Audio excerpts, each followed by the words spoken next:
ছাদে?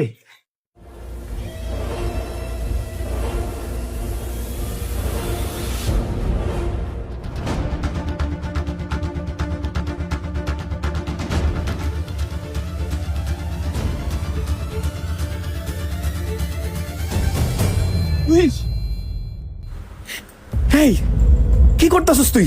রিফাত, এই তুই কি পাগল হয়ে গেছিস নাকি? হ্যাঁ, এইরকম একটা ডিসিশন নিতেছস? এই তুই সামান্য এইচএসসি ফেল করছস, তাহলে তোর এরকম একটা ডিসিশন নিতে হইব?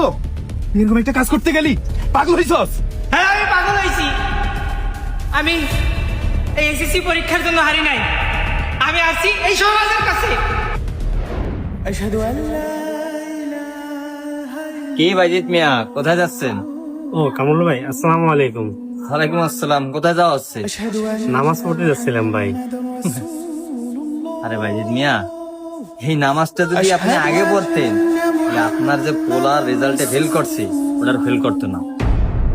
কামরুল ভাই, আপনি এইভাবে কথা বলতেছেন, মনে হয় আমি আজকেই নামাজ পড়তে যাচ্ছি, কিন্তু আল্লাহর রহমতে 5 ওয়াক্ত নামাজই পড়ি। যাই হোক, আর তাছাড়াও আপনার ছেলে আর আমার ছেলে তো একই ক্লাসেই পড়ে, আমার পোলা তো পাশ করছে। হ্যাঁ, সেই সুবাদে আর কি এলাকায় কোনো জায়গায় বাদ রাখি নাই মিষ্টি দিতে, তাই ভাবলাম আপনি কেন বাদ যাবেন। শোনেন, ছেলে নিয়ে তো মেলা গর্ব করছিলেন সমাজে, এখন সমাজে মুখ দেখাবেন কেমনে? ছেলে তো ডাব্বা মারছে।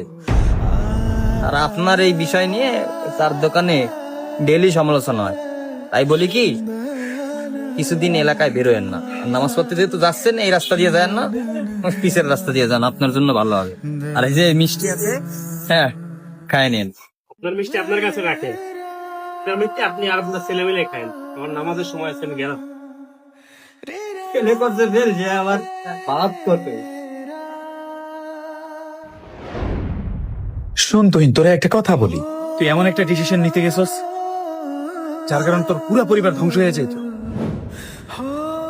এই তুই সমাজের সামান্য একটা কথা শুনে তুই এইরকম একটা ভয়ঙ্কর ডিসিশন নিতে গেছস?